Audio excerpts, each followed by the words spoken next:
Hello नमस्कार दोस्तों, आप सभी का हमारे चैनल पर बहुत बहुत स्वागत है। यदि आप हमारे चैनल पर पहली बार आए हैं तो मैं आप लोगों को बता दूं कि मैं अपने चैनल पर यूपी पीसीएस 2021 और आरओ एआरओ 2021 की प्रिपरेशन करा रहा हूं। तो आप इसे सब्सक्राइब कर लें। और आप मेरे साथ पढ़ रहे थे भारतीय इतिहास के अंदर हम पढ़ रहे थे वैदिक समाज, और जो आज की वीडियो होगी उसे हम आगे बढ़ाएंगे।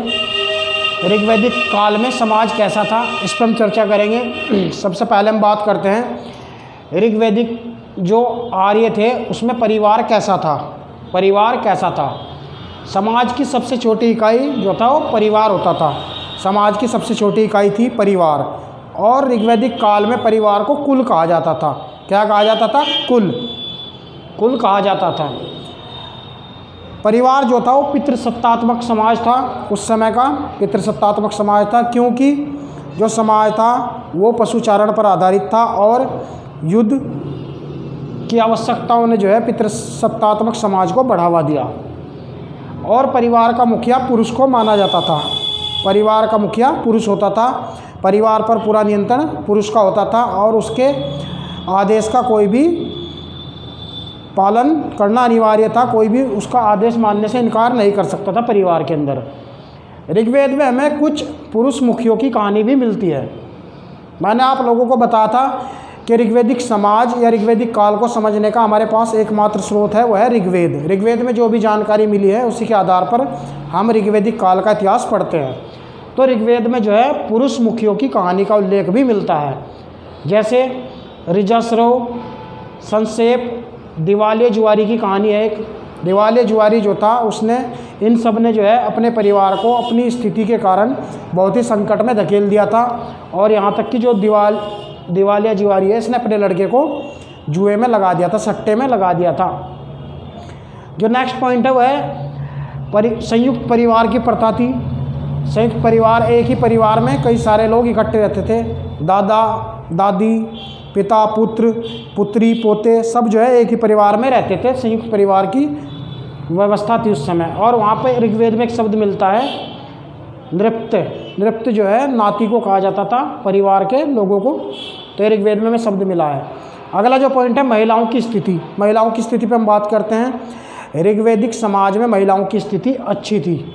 समाज में उन्हें विभिन्न अधिकार दिए गए थे। किस प्रकार के अधिकार दिए गए थे? जैसे उपनयन संस्कार होता था महिलाओं का भी। उपनयन संस्कार का मतलब होता है, जैसे पुरुष के 16 संस्कार बताए गए हैं हिंदू धर्म में, तो महिलाओं के भी उपनयन संस्कार होता था। उपनयन संस्कार के बाद कोई भी बच्चा जैसे 10-12 साल का रहता है तो वो शिक्षा ग्रहण करता है। तो कन्याओं का भी उपनयन संस्कार होता था। नेक्स्ट पॉइंट है वर चुनने की आज़ादी थी। वो अपना दूल्हा स्वयं चुन सकती थी, इसकी भी आज़ादी उस समय थी। कोई कन्या यदि जीवन भर अविवाहित रहना चाहे तो उसको विवाह के लिए बाध्य नहीं किया जाता था। और ऐसी महिलाओं को ऋग्वेद में अमाजु कहा गया है। वो जीवन भर अविवाहित रह सकती थी। पुनर्विवाह की मान्यता थी। अगर किसी स्त्री का पति मर जाए तो उसे पुनर्विवाह की छूट दी गई थी। पुनर्विवाह होता था उस समय। लेकिन विधवा प्रथा जो है वो समाज में नहीं थी। ऋग्वेद में विधवा प्रथा का कोई उल्लेख नहीं मिलता है। और ऋग्वेद के अंदर हमें कुछ विदुषी महिलाओं की भी जानकारी दी गई है। विदुषी महिलाएं मतलब ये बहुत ही विद्वान महिलाएं थी और इन्होंने ऋग्वेद के मंत्रों की रचना भी की थी। जैसे उदाहरण है कुछ लोपामुद्रा, घोषा, सिक्का और विशुपाला आदि। ये सब क्या है? विदुषी महिलाएं थी, विद्वान महिलाएं थी। आइए हम बात करते हैं ऋग्वेद में हमें एक साक्ष्य मिलता है नियोग प्रथा का, और एक मिलता है बहुपति प्रथा। सबसे पहले हम बात करेंगे नियोग प्रथा। नियोग प्रथा ऋग्वेद में साक्ष्य जो हमें मिला है, इसके आधार पर नियोग प्रथा एक ऐसी प्रथा थी, यदि किसी स्त्री का पति मर जाए तो वो संतान प्राप्ति के लिए अपने देवर के साथ एक दिन के लिए विवाह करती थी, संतान प्राप्ति के लिए। लेकिन वो शादी स्थायी नहीं होती थी, सिर्फ संतान प्राप्ति के लिए होती थी और वो समाज में मान्य भी नहीं थी। तो वो नियोग प्रथा थी। और नियोग प्रथा से जो उत्पन्न संतान होती थी उसको क्षेत्रज कहा जाता था। क्षेत्रज, ये नियोग प्रथा से उत्पन्न संतान थी। और दूसरा में मिलता है बहुपति प्रथा। मतलब एक ही स्त्री के एक से अधिक पति भी हो सकते थे। तो बहुपति प्रथा का प्रचलन भी ऋग्वेद के अंदर साक्ष्य मिला है। आइए हम और बात करते हैं ऋग्वेद में हमें दहेज प्रथा पर्दा प्रथा, सती प्रथा, इन सब का कोई भी उल्लेख नहीं मिला है।